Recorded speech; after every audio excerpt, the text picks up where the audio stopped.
Bonjour tout le monde. Tout d'abord, je voudrais remercier le comité organisateur du colloque de nous avoir choisis pour faire cette présentation. Dans la même ordre d'idées, j'aimerais remercier nos collaborateurs, René Roy, agronome et agroéconomiste chez Lactanet, Dominique Desrosiers, agronome du groupe Agridé, ici dans la région à Drummondville, et Anne Saint-Onge du groupe Multiconseil agricole au Saguenay-Lac-Saint-Jean. Vous pouvez vous demander pourquoi on vient vous parler de ce sujet-là sur la fin de l'après-midi. Je pense que c'est plutôt pour se prendre un temps d'arrêt pour vérifier les impacts des investissements massifs qui ont eu lieu là, dans les nouvelles technologies.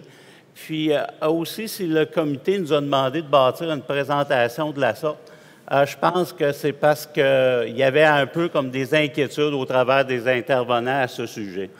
La situation des producteurs qui ont investi de façon massive en nouvelles technologies pourrait s'illustrer un petit peu comme la photo que vous voyez à droite, où ce que le cycliste pourrait représenter l'agriculteur, puis l'ours qui est en arrière pourrait représenter les risques financiers d'un projet qui est important. Force est de constater que la marge de manœuvre n'est pas très large, est assez restreinte. Puis aussi, Caroline et moi, on a travaillé quand même depuis beaucoup d'années au niveau de la production laitière. Fait que c'est vraiment cette production-là qu'on a choisi comme le fil conducteur de toute la présentation. Puis pour illustrer l'acquisition de nouvelles technologies, bien, on a choisi les robots de traite. La présentation va être faite en trois secteurs, si vous voulez. Le premier, on va parler de la perception des intervenants. Le deuxième, on va regarder les constats des démarrages des robots de traite au travers la base de données chez Lactanet, puis la base de données Agritel. Et la majeure partie de la présentation, ça sera sur les lignes directrices et les pistes de solutions. On va vous mettre dans le bain rapidement. Les faits saillants les producteurs laitiers ont vécu dans les 3 ou 4 dernières années. On a eu une augmentation importante du quota, au-delà de 20 %. On note aussi que les agriculteurs ont travaillé dans un climat de rareté de main-d'œuvre. Il y a eu beaucoup de programmes, le fédéral, le PIFL 1, le PIFL 2. Puis, il y a aussi le volet provincial au niveau de l'amélioration du confort, du bien-être animal et de l'efficacité énergétique. Tous ces facteurs-là, ça a créé comme une multiplication de nouveaux projets et on s'est retrouvé avec des investissements massifs. On s'est retrouvé avec des hausses importantes du coût des équipements, les hausses importantes des coûts de construction, des projections budgétaires qui étaient souvent trop optimistes et puis, bien entendu, qui va avec là, des marges serrées. On parlait de l'exemple du robot de traite tantôt. On pourrait regarder, voir est-ce que le Québec est en retard par rapport à l'implantation des robots de traite. Les chiffres que vous voyez là proviennent des contrôles laitiers à grandeur du Canada. Fait que on comprend qu'à 8 % on est la province sur une base de pourcentage qui a le moins de robots de traite. Par contre, si vous regardez la quantité de troupeaux laitiers qu'on a dans la province de Québec sur une base de troupeaux, on est quand même la province qui a le plus de robots de traite au Québec. Un petit clin d'œil au niveau des pourcentages des étables entravées, bien, le Québec est encore le champion, toute discipline à ce niveau-là, avec 85 % des fermes qui sont encore en stabilisation entravée. Avant d'entrer dans le vif du sujet de la présentation, on a questionné par sondage les intervenants qui travaillent avec nous dans le milieu des productions laitières. Il y avait des conseillers techniques, il y avait des conseillers en gestion, il y avait des conseillers en financement et des autres intervenants. On voulait avoir leur perception de l'acquisition de nouvelles technologies. 65 nous ont donné une réponse à notre sondage. La majorité des conseillers avaient été consultés pour de 10 à 20 projets d'investissement. C'était la plupart du temps des projets au-delà d'1 million. Puis le sujet favori, bien, c'était l'acquisition d'un robot de traite. Au départ, bien, on va regarder un petit peu comment était la situation de la ferme avant le projet. On voit en situation qu'on pourrait dire moyenne, les barres jaunes, c'est ce qui prédomine le plus. Puis en position excellente, c'est quand même aussi fort dans le premier groupement. Donc, santé et gestion du troupeau, c'était très bon. Et les trois autres, organisation du travail, maîtrise des coûts et situation financière, c'était quand même très acceptable. Après ça, on va aller de l'autre côté de la clôture, tandis que quand le projet est réalisé, est-ce que les résultats étaient au rendez-vous? Ce qu'on a eu comme réponse, c'est que majoritairement oui, autant au niveau de la productivité du troupeau et de la productivité de la main-d'œuvre, c'était vraiment très intéressant comme résultat. Maintenant, Caroline, pourras-tu nous parler de l'aspect financier? C'est un petit peu différent au niveau financier. La perception des répondants nous indiquait qu'au niveau du coût de production, ce qu'on appelle dans le jargon le prix cible, c'était plus mitigé au niveau des résultats. Certains avaient augmenté, d'autres s'étaient détériorés comme situation. Au niveau de la marge financière, la capacité d'autofinancement ou le taux de charge, selon les répondants, c'était vraiment une détérioration qu'il y a eu après le projet. Même chose pour la dette, c'est évident, là, c'est évident. C'est évident, la dette, elle a augmenté également par rapport à la durée de vie de l'actif. Ce qu'on remarque ici, les carrés, les rectangles bleus, ce sont des personnes qui ont répondu « je ne sais pas », puis c'est considéré en majeure partie de conseillers techniques. Donc, ceux-ci sont moins à l'affût, moins au courant de la situation financière de l'entreprise avant ou après. Ça nous laisse à penser que ce serait peut-être intéressant de faire du multi avec eux, des embarquer dans le projet, puis qu'ils connaissent un peu plus la situation pour mieux adapter leurs conseils par la suite. On leur a posé la question aussi aux répondants au sondé, est-ce que la préparation des entreprises était suffisante? En majorité ou en moyenne, selon eux, je dirais plutôt comme ça, la préparation était au niveau... ils étaient bien préparés, ils avaient fait leur devoir au niveau des visites puis au niveau de l'information technique qu'ils sont allés chercher avant. Par contre, au niveau du budget d'investissement, les montants qu'ils avaient à investir, puis les revenus dépenses, ça, la préparation était plutôt moyenne à déficiente. Alors, un petit message à ce niveau-là. Bon, ça, c'était une question de perception. Puis dans les faits, est-ce que c'est comme ça que ça s'est vécu, ces éléments-là, Gervais? OK. Pour faire les constats, en premier lieu, dans les démarrages en traite robotisée, les données nous viennent de la base de Lactanet. On s'est attardé aux 4 dernières années, 2015 à 2018, puis 75 des démarrages étaient en 2017-2018 parce qu'on voulait avoir quand même une image assez récente à ce sujet-là. De quelle façon on a fait les tests? On a mesuré les performances sur le test ou le contrôle laitier juste avant le démarrage. On a regardé les mêmes performances sur le contrôle laitier qui est suivi le démarrage tout de suite après. Puis on a regardé un petit peu quelle était la position de la ferme un an plus tard. Au niveau de la démographie, on voit que la plupart des troupeaux ont quand même eu une bonne expansion dans la première année.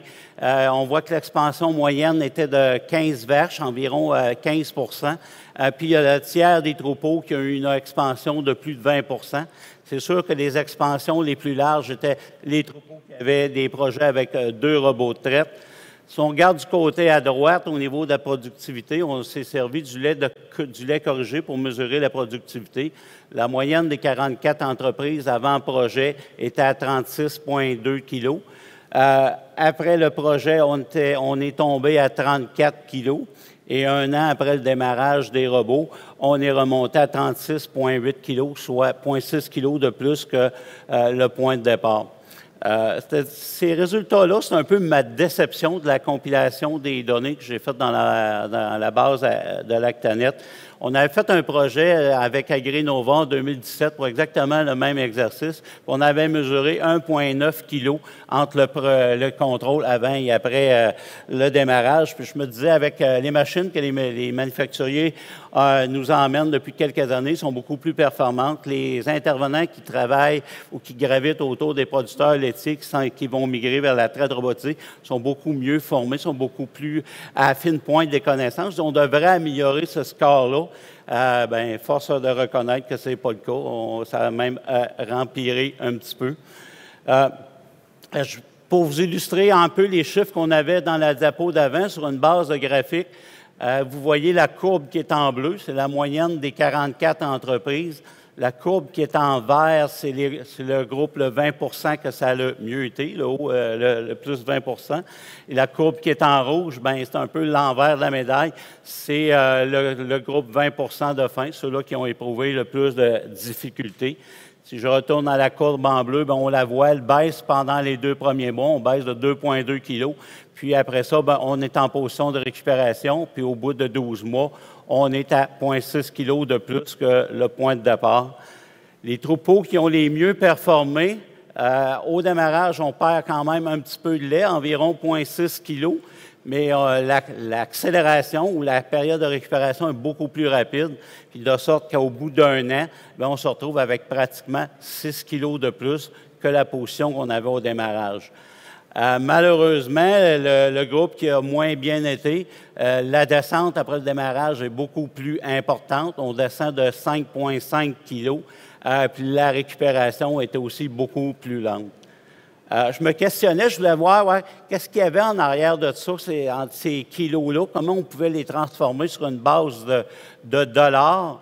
Fait que j'ai utilisé la ferme moyenne qu'on a dans la base de données, de 90 vaches en traite robotisée, puis le prix du lait moyen qu'on avait au mois d'octobre, qui était de 74 et 65 pour les retransférer en dollars. La ferme moyenne, compte tenu qu'elle a été en sous-production pendant une bonne partie de l'année, bien, on s'est privé de presque 22 000 de revenus laitiers. La ferme, le 20 qui a été le mieux, bien, la descente étant très limitée, puis on a remonté de façon rapide, on a généré du revenu en positif de 54 500 $. Puis dans le groupe, bien, qui ont éprouvé beaucoup plus de difficultés, le manque à gagner au niveau du revenu laitier, c'est pratiquement 125 000 $. C'est assez effarant de voir la différence entre le haut 20 puis le bas 20 On a quasiment 180 000 $. C'est des calculs faits avec des entreprises identiques de 90 vaches en production, puis un prix du lait identique. Fait que c'est très variable comme résultat.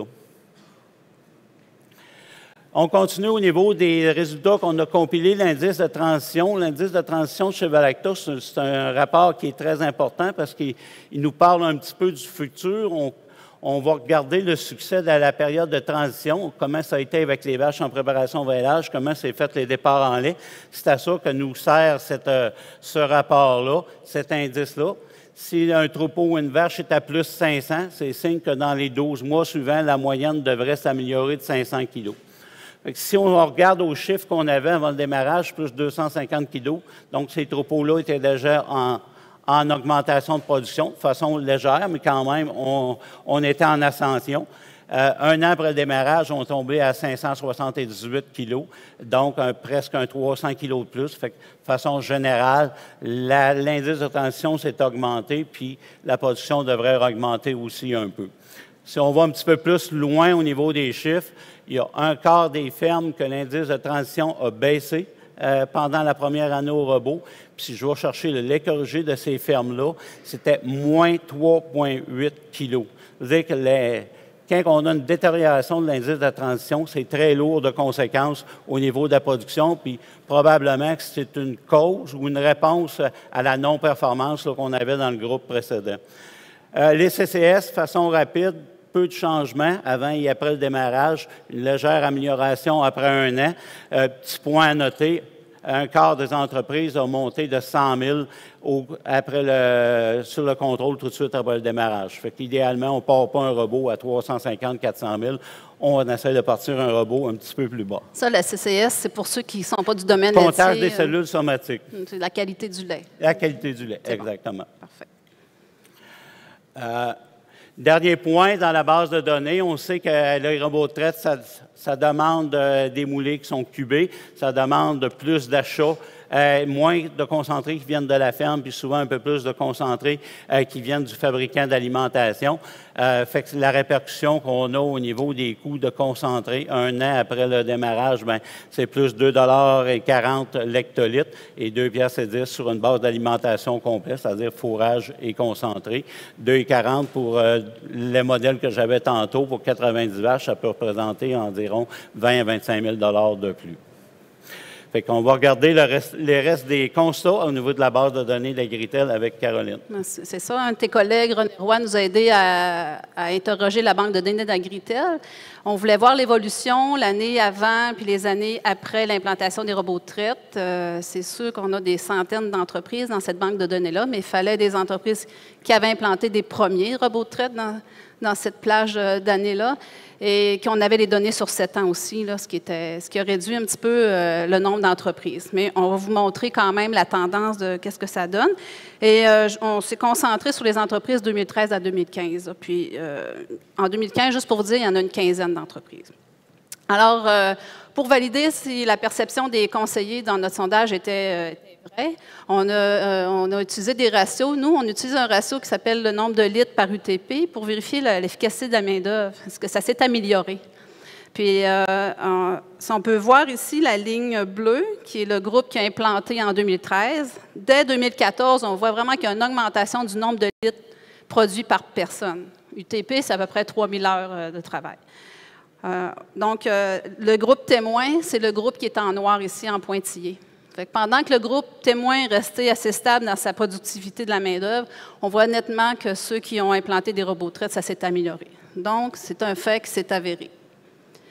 Au niveau des coûts de production, le prix cible, dans notre cas, le prix cible, ça inclut, faut le dire, là, les amortissements puis les intérêts. Alors, c'était peut-être un petit peu normal que ça augmente avec l'implantation d'un robot de traite. Fait qu'ici, on voit, par rapport au groupe témoin, qui est en, je vous rappelle, en noir, que son coût de production est resté assez stable dans ces années-là, tandis qu'il y en a même qui étaient plus élevés que le groupe témoin, qui ont quand même parti avec des robots. Et on ne peut pas dire que c'est vraiment ça qui a aidé là, à faire diminuer le coût de production. Le message dans cette diapo-là, c'est de vous dire que les premières années sont plus difficiles là, au niveau du coût de production lorsqu'on implante un robot. Pour vous situer un petit peu, les étoiles, c'est le prix vraiment reçu par les producteurs en moyenne. Donc, en 2012, chacun des 4 groupes à l'écran avait un coût de production qui était moins élevé que le prix reçu, c'est quand même intéressant, donc il faisait un petit peu d'argent, mais tandis qu'en 2018, seul le groupe témoin a réussi à couvrir son coût de production. Fait que ça fait réfléchir un petit peu là, à ce niveau-là. Donc, au niveau du taux de charge, OK, ça c'est pour dire que c'est check, ça confirme ce qu'on pensait. Au niveau du taux de charge, le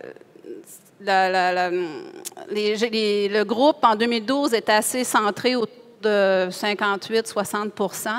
Mais on voit qu'avec l'implantation des robots, les écarts se sont agrandis. Là, ça ne s'est pas amélioré avec le temps. Fait que nous autres, quand on fait des budgets, là, mea culpa, on fait des budgets, on aime ça. D'habitude, on fait améliorer le taux de dépense parce qu'on fait faire plus de lait. Mais dans ce cas-ci, c'est encore le groupe témoin là, qui sont les non-robots. Puis, je ne vous l'ai pas dit, mais il y a au-dessus de 200 fermes là, dans ce groupe-là. Fait que le groupe des non-robots a quand même conservé un bon taux de charge par rapport aux autres groupes qui ont fait un robot. Bon, on va essayer de faire un point positif. Alors, au niveau des salaires, nous autres, on y va en pourcentage dans les groupes conseils. Là. Alors, au niveau des salaires, des retraits personnels puis des impôts, en pourcentage, on voit une amélioration, une diminution plutôt là, du taux de salaire par rapport aux revenus. Alors, quand on parle de pourcentage, c'est toujours par rapport aux revenus à ce niveau-là. Par contre, le chiffre absolu, la marge salariale, elle n'a pas diminué. C'est le même montant, c'est juste que les revenus ont augmenté, ce qui fait que le pourcentage a diminué. Fait que ça confirme quand même la productivité du travail qui, avec la même valeur de salaire, ont pu produire plus. Fait que c'est quand même bien à ce niveau-là. Bon, la dette, c'est assez évident qu'elle a augmenté. Puis, J'ai rajouté d'autres années dans l'exemple ici en avant. J'ai rajouté l'année 2016 qui est en jaune et 2018 pour que vous voyez bien que ceux qui ont démarré en 2013, ben oui, c'est la ligne bleue. Oui, vous voyez que la dette a monté l'année d'implantation. Ça descend un petit peu. Ça se rapproche du groupe témoin. Mais plus ça va, vous voyez le groupe 2018 qui est en vert, bien, plus la dette, l'année d'implantation, ça augmente de façon fulgurante. Ce qui nous dit que les démarrages de robots sont plus difficiles maintenant. Le contexte est moins favorable qu'en 2013-2014. Puis qu'est-ce qu'il y en est de la durée restante des emprunts? Bien, même constat, plus ça va, plus les entreprises doivent augmenter la durée des dettes. Vous voyez, au début, là, sont autour de 10 ans, à peu près, de durée moyenne. Mais après les robots, bien, c'est du 12-18 %. Puis je vous dirais même qu'on a dû standardiser la durée des dettes parce qu'il y en a beaucoup qui sont en arrêt de paiement de capital. Ils ne font pas les remboursements. Ils ont un projet, puis sont au moins 2 ans à 5 ans sans rembourser les emprunts, faire juste les paiements en intérêt. Donc, pour nous, ça fait une durée d'emprunt qu'on ne peut pas la connaître. On n'est pas capable de la calculer, fait qu'on a mis des maximums à 30 ans. Ce qui fait que le groupe qui a démarré en 2017 a une durée d'emprunt de 18 ans. Ça veut dire que vous êtes 18 ans à pas avoir de lousse, là, à avoir une marge de manœuvre qui est assez mince, disons. Alors, en résumé, bien, la première année, c'est vraiment difficile là, pour l'implantation des robots dans la plupart des cas. Oui, il y a une augmentation de la productivité du troupeau. La moyenne augmente et l'efficacité de la main-d'œuvre. Mais par contre, il y a une augmentation du coût de production, du taux de charge, de la dette et de la durée des emprunts. Alors, devant cet état de fait, on va se demander comment on fait pour minimiser les impacts, hein, comment mettre toutes les chances de notre côté. La recette magique. La recette magique. Alors, c'est sûr qu'il y en a, c'est bien évident qu'il n'y en a pas, mais comment on fait pour diminuer cet impact-là? Bien, j'ai cherché, puis j'ai ressorti des vieilles affaires, là, comme nous autres, là, des vieilles affaires de 2018, mais que j'ai trouvé très pertinent. Ça s'appelle « Planifier l'expansion d'une entreprise laitière ».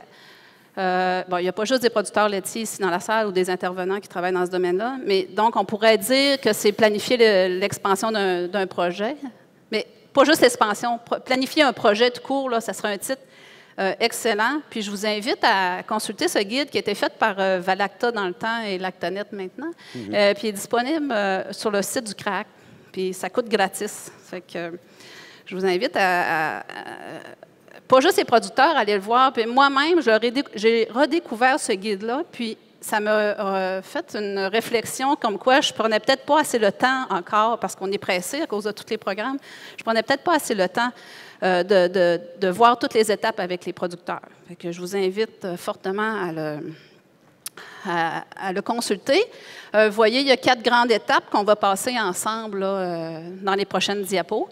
La première étape qui est l'identification du projet. Ce que j'ai trouvé le fun, c'est que ce matin, il y a eu des conférences, cet après-midi aussi, qui soulignaient l'importance d'identifier le besoin, d'aller voir vraiment qu'est-ce qui motive les producteurs à faire des projets. Ça peut être pour répondre à une problématique. Souvent, les robots, ça peut être une problématique de main-d'œuvre ou il faut construire des nouvelles bâtisses, fait que tant qu'à y être, on va mettre un robot. Ça peut être aussi parce que j'ai besoin de grossir l'entreprise, j'ai besoin de projets. Le voisin le fait, il faut que je le fasse aussi. Il y a une opportunité qui se présente, je vais acheter la terre du voisin. Fait que, allez voir c'est quoi le besoin qui peut motiver cet achat-là. Donc, trouver le besoin, c'est de trouver l'objectif général de votre projet qui va être la source, qui va être la ligne conductrice tout le long de votre démarche. Alors, vous connaissez tous la technique du pourquoi. Fait que moi, j'ai pris un exemple. Donc, j'ai une cliente qui vient me voir, puis elle veut installer un robot de traite. Puis, je lui demande, bien, pourquoi tu veux installer le robot de traite? Bien, c'est pour que la traite soit plus facile. Puis, pourquoi tu veux qu'elle soit plus facile? Bien, mes parents, bientôt, vont prendre leur retraite. Puis, je vais me ramasser tout seul. Fait qu'il faut qu'elle soit plus facile et qu'elle soit moins longue aussi. Donc, ton besoin, c'est vraiment de diminuer ton temps de travail puis de rendre le travail physique moins important. À ce niveau-là, ça va bien. Mais là, j'ai dit, est-ce qu'un robot de traite, c'est la seule façon? C'est-tu la meilleure façon, la façon la plus rentable pour toi de diminuer le temps de travail puis de faciliter la traite. Il y aurait peut-être d'autres options qu'on pourrait regarder ensemble. Mécaniser les autres. C'est-tu le temps de travail, de traite, pardon, qui est l'opération la plus longue chez vous, où on pourrait sauver du temps en mécanisant l'alimentation, le nettoyage? Tu pourrais engager un travailleur étranger. On l'a vu ici tantôt, là, que c'était une des solutions privilégiées dans bien des cas. Parce que ce n'est pas le robot de traite qui va te donner des fins de semaine de congé puis une semaine de vacances non plus. Puis, tu pourrais mettre un robot pour les vaches attachées aussi. Tu n'aurais pas besoin de te faire une bâtisse qui, dans les faits, c'est ça qui coûte cher. Ce n'est pas la nouvelle technologie. C'est le bâtiment qui souvent... Tu sais, la technologie va représenter 20 du coût là, du projet au total. Donc, on aurait pu mettre des rails à porteur double également. Donc, on sort des idées, on est créatif, puis il faut se poser des questions. Alors, le besoin, comment on analyse? Bien, écoutez, chacun a son rôle. Souvent, le créancier, c'est la porte d'entrée. C'est le premier parce que la plupart des fermes, vous avez des créanciers, mais vous n'avez pas tous des conseillers en gestion. Donc, le créancier est là pour commencer un petit peu la démarche et vous référer. Le consultant, qui, comme les conseillers en gestion ou d'autres personnes, est là pour vous faire poser vraiment les vraies questions. Puis vous, votre rôle comme producteur, c'est de mettre ça tout en commun, puis c'est vous qui allez décider à la fin, finalement, mais il faut être ouvert. Donc, c'est une démarche qui prend du temps. Puis, je suis contente, il y a eu le message tantôt dans le panel que, oui, il faut prendre le temps, le recul, c'est ça qui va vous faire avancer puis prendre les bonnes décisions. C'est Andréane qui disait ça tout à l'heure. Alors, les répondants du questionnaire nous avaient laissé généreusement des commentaires. Gervais, est-ce qu'il y en a qui peut... C'est ça. Je vais lire les commentaires au sujet de la découverte du besoin. L'analyse du besoin doit être très réfléchie. Elle doit être en fonction des objectifs réalisables, quantifiables et vérifiables, incluant une marge de manœuvre réelle après projet. Le deuxième commentaire, est-ce que mon entreprise est rendue à cette étape-là? Ou je le fais simplement, ce projet-là, parce que le voisin en a fait un projet semblable.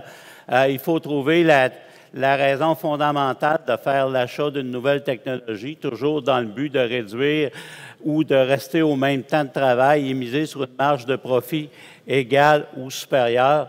Je pense qu'à quelque part, c'est notre rôle comme intervenant pour aider le producteur à définir le besoin, puis comme l'illustrait Caroline, de rajouter une couche un petit peu pour creuser, pour voir avec des pourquoi, c'est quoi le besoin profond que l'agriculteur peut avoir d'investir dans une nouvelle technologie. Puis en connaissant ce besoin-là, bien, je pense qu'on est mieux outillé pour y apporter des projets viables, puis y apporter aussi des fois des alternatives qui peuvent être intéressantes pour ce producteur-là. Fait qu'on va continuer avec la démarche. Une fois le besoin bien identifié, on va passer aux analyses, entre autres avec le diagnostic. Ça peut être un diagnostic technique ou technico-économique. Alors, on a pris un exemple d'une entreprise. Ce qui est en vert, c'est comme des points forts. La dette est peu élevée, représente juste 22 de la ferme, tandis que notre moyenne dans la région, nous, c'est 40 il y a une faiblesse au niveau, c'est un avantage parce que probablement que la dette n'est pas élevée parce qu'ils ont beaucoup de location de terre, mais c'est comme une faiblesse si on veut augmenter, puis on peut perdre cette location-là. C'est un coût de production du lait, un très bon coût de production du lait dans cette entreprise-là. Le coût de production des fourrages, par exemple, n'est pas très bon. C'est une relève féminine, puis les parents sont à l'aube de la retraite.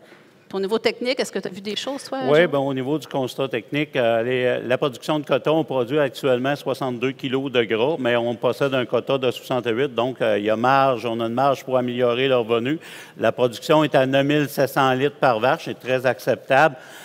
Au niveau un petit peu plus qui pourrait nous chicoter un petit peu plus, le bâtiment laitier n'est pas récent, donc ça serait peut-être... ça serait difficile de mettre énormément d'améliorer le confort des animaux dans ce bâtiment-là, à l'intérieur du périmètre qu'on a. Puis le bâtiment aussi pour les animaux de relève, il est correct au niveau du confort des animaux. Par contre, structurellement, il n'est pas correct. Il est prêt à s'écrouler. Donc, ça nous prend un plan B rapidement de ce point de vue-là. est-ce que tu as l'impact, le portrait financier de la ferme? Oui, bien, c'est ça que je vais continuer à regarder. Je vais sortir ce qu'on appelle, nous, la capacité de remboursement, la CDR. Donc, l'entreprise a un taux de charge de 72 ce qui est élevé. La moyenne est à 62 là, dans notre région l'année passée. Donc, ça, c'est une faiblesse. Les salaires retraits, bien, c'est raisonnable, là, 14 d'habitude, c'est du 16 Fait que ça, c'est pas le coût de vie, là, c'est pas un frein là, à faire des projets. Par contre, vu qu'on n'a pas d'efficacité dans le taux de dépense, bien, la dette n'est pas élevée, mais elle est sur 13 ans. Elle est déjà allongée un petit peu. Donc, ça, c'était la partie diagnostic, c'est le portrait. Qu'est-ce qu'on fait après ça? Bien, on va parler du projet. Dans ce cas-là, il faut mettre une fosse à fumier parce qu'elle n'est plus conforme. Il faut mettre un étable à robot. Regarde, je vais aller rapidement. Là, la RTM, ça me prend de l'espace pour mettre une belle salle de RTM. Tant qu'à y être, je vais me mettre une louve puis une belle pouponnière pour les veaux. Puis, je vais rapatrier les tares là, qui sont dans l'autre bâtiment. Fait que là, je me fais un beau bâtiment de, je ne sais pas trop, 200 par je ne sais plus trop quoi. Là. Je vais rajouter du quota aussi. Un petit peu d'imprévu. La madame, elle voulait mettre 10 j'ai dit, on va forcer à en mettre 15 mais c'est pas tant. Puis, as-tu besoin d'une génératrice? Ça arrive souvent. Ça arrive souvent, mais là, on ne l'avait pas prévu. On la payera avec les imprévus. Fait que je suis quand même à presque 8 millions pour un projet. Là, je ne fais pas 100 vaches de plus avec ça. Là. Si on enlève le prix du quota, là, ça me donne 26 000 de la place. Puis quand on regarde le projet, on va dire c'est quoi les impacts qu'a ce projet. Je vais en prendre un au hasard là, par rapport aux besoins en fourrage. C'est sûr, on a plus de vaches, ça va prendre plus de foin. C'est quoi mon alternative? Bien, vu que je suis déjà en terre en location, avec la dette que je vais avoir de plus, je ne suis pas certaine que je vais pouvoir l'acheter si ça devient à vendre. Fait que je suis quand même limitée. Fait qu'on doit, dans la démarche, regarder les impacts là, d'un projet comme ça dans toutes nos sphères de ressources. Ensuite, on va faire le budget. Ça, c'est notre bout, le fun. Là. Alors, en ayant, là, je monte à 76 kilos. Bon, par hasard, ça améliore mon taux de dépense à 62. Je garde les mêmes salaires. Fait que j'ai une capacité de faire des paiements. La CDR, c'est ce qui me reste faire des paiements de 145 000. J'avais déjà une dette de 600 000, je rajoute 1,8 million, je tombe à 2 380 000. Donc, pour arriver avec ma capacité de faire des paiements de 145 000, il faut que je mette ma dette sur 26,8 ans. Pensez-vous que les créanciers dans la salle, vous allez prêter sur cette durée-là en moyenne? Je ne pense pas. Hein? Alors, il faudrait trouver des solutions, d'autres alternatives. Alors, d'ici à combien mon taux de dépense faudrait qu'il diminue pour que ça arrive? Je vais aller rapidement. Bien, toutes choses étant égales par ailleurs, là, avec les revenus, bien, il faudrait que je baisse à 52 52 c'est le groupe de tête. J'étais au début à 72. Je ne suis pas sûre non plus que le créancier va me croire avec mon budget. Est-ce que je peux... fait que là, ça va me permettre, c'est ça, de mettre la dette sur une durée comme il faut, là, correcte de 18 ans. Une autre alternative, est-ce que je peux diminuer la dette? Ça veut dire qu'il va falloir que vous fassiez des compromis. Pour que j'arrive à une durée moyenne de 18 ans avec mon 145 000 de CDR, il faut que je baisse la dette de 600 000. C'est beaucoup, 600 000.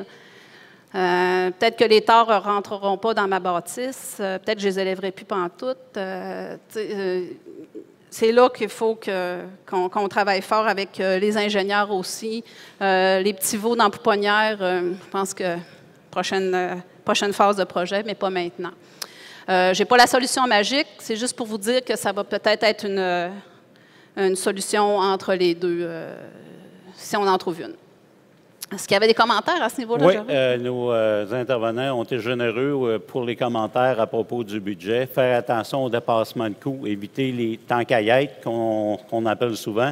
Gardez-vous une marge d'erreur. Ils doivent suivre de près leur budget et prévoir un coussin pour les imprévus. Le calcul des coûts du projet, avoir des soumissions, bien suivre les coûts, prendre le temps de bien s'informer, mettre les priorités à la bonne place. Je pense que le producteur, au-delà, dans cette démarche-là, il doit être principalement le gestionnaire. Son rôle, c'est vraiment être le gestionnaire du projet ou le gestionnaire du budget et pour en faire un suivi assidu. Beaucoup plus important d'investir du temps dans la gestion du projet que donner un coup de main à l'ouvrier à mettre les deux par quatre. Ça, c'est sûr. Bon, dans la deuxième phase, la quatrième point du deuxième gros morceau de l'analyse, l'appréciation finale du projet, parce que là, on va l'avoir rechangé, hein, votre projet, par rapport à la phase initiale. Fait qu'il faut valider si ça convient. Il faut vérifier les forces et les faiblesses de du projet final, les opportunités et les menaces. Au niveau des menaces, il existe un guide sur la gestion des risques qui est disponible sur Amazon, qui a été fait par Gestion agricole Canada. Donc, il y a 10 niveaux de risque que je ne passerai pas, c'est sûr, ce n'est pas une formation là-dessus, mais je vais en prendre un au hasard, les risques financiers. Qu'est-ce qu'on fait pour diminuer le risque, pour améliorer ma réussite? Bien, je vais faire des tableaux de sensibilité.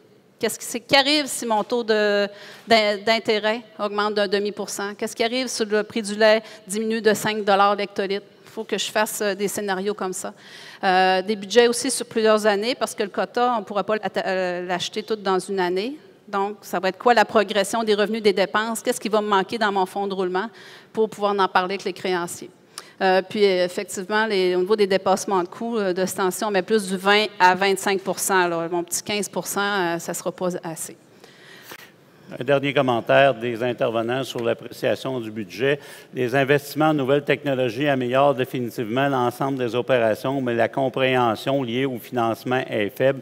La mise en garde est toujours sur une bonne réflexion stratégique et de garder le focus sur la rentabilité. Je pense que c'est important de se donner un temps d'arrêt avant de plonger dans le nouveau projet pour vraiment le repasser en profondeur pour voir surtout comment est monté, comment est organisé, si on voulait, le montage financier, de bien le comprendre. Puis après, que si l'appréciation est bonne, bien là, à ce moment-là, on peut sauter pieds joints dans le nouveau projet.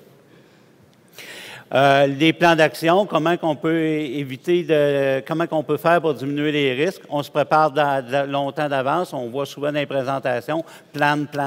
Donc, c'est énormément de planification pour prévoir toutes sortes de situations. Il faut avoir aussi des plans B, des plans C, des compromis. Des fois, quelqu'un qui va aller au robot de traite, c'est parce qu'il veut réduire la charge de travail, puis surtout physiquement, parce qu'il peut avoir un problème avec les genoux, les épaules, peu importe. Puis le projet comprend l'amélioration de l'alimentation, ces choses-là. Bien, c'est peut-être de faire le morceler le projet, faire la partie robot tout de suite, se donner une échelle de temps entre les deux, puis après ça, faire la deuxième partie du projet. À ce moment-là, bien, ça peut nous permettre de réduire la dette comme on avait dans le cas précédent. On demande aussi de se valider avec des intervenants, des partenaires, des mentors. Ces gens-là sont hyper importants pour conseiller le producteur. Puis surtout aussi, c'est ce qui va lui permettre de réagir à temps, qui est le quatrième point, d'être bien entouré. On va pouvoir prendre une décision plus rapide au lieu de cultiver le problème pendant des semaines. Fait qu'on peut réagir vite. C'est vraiment ce qui est important. De quelle façon on peut minimiser les risques de façon technique? Je pense que, en premier lieu, c'est de faire le constat d'où on part. Je reviens un petit peu à ce qu'on disait précédemment. Quand on a un démarrage en traite robotisé, 85 % c'est des stabilisations entravées. Fait que la majeure partie des cas, on part d'une stabilisation entravée. Si on se mettrait dans la peau d'une vache en stabilisation entravée, c'est vraiment là, un tout inclus. Parce qu'elle n'a pas à se déplacer, la bouffe, elle se baisse la tête, elle est là, elle veut boire. Tout est à portée de la main. Si vous l'introduisez en stabilisation libre, bien, elle doit marcher pour aller manger, elle doit marcher pour aller boire, marcher pour se faire taire, marcher pour aller se coucher. Puis le lendemain, on recommence la marche. Fait que la différence au niveau de l'animal est importante. C'est pour ça qu'au Québec, compte tenu de notre historique de stabilisation entravée, on a les démarrages les plus difficiles en robot de traite parce que la marche est vraiment haute de entravée à stabilisation libre. Le problème n'est pas le robot en tant que tel. L'autre point, c'est un peu au niveau de la santé. On a parlé tantôt de l'indice de transition. On part un robot quand les problèmes de transition sont réglés, puis on prépare vraiment qu'est-ce qu'on va faire, comment on va alimenter nos vaches terriers, nos préparations au vêlage, comment on emmène les vaches au parc de vêlage, comment on les introduit dans l'arrière-robot. Il faut que toutes ces choses-là soient vraiment préparées. On part un robot avec une qualité du lait qui est basse, des CCS en bas de 250 000. On introduit les vaches dans une bâtisse neuve, souvent sur un béton qui est abrasif. Ça fait que ça prend une qualité une santé des pieds qui est impeccable. Ça fait que des parages réguliers. Puis prenez le temps d'avoir une bonne discussion avec le vétérinaire. On a vu tantôt qu'il y avait beaucoup d'expansion dans les troupeaux. Fait que si vous achetez des vaches, je pense que ça vaut la peine de consacrer plusieurs minutes avec le vétérinaire sur les choix des vaches puis les mesures là, de biosécurité. En résultat, cette diapo-là pourrait résumer tout ce que je venais de dire d'avant. En général, c'est ces vaches-là qui vont payer le projet de 1,4 million. C'est ces vaches-là qui vont payer le projet de 2,2 millions.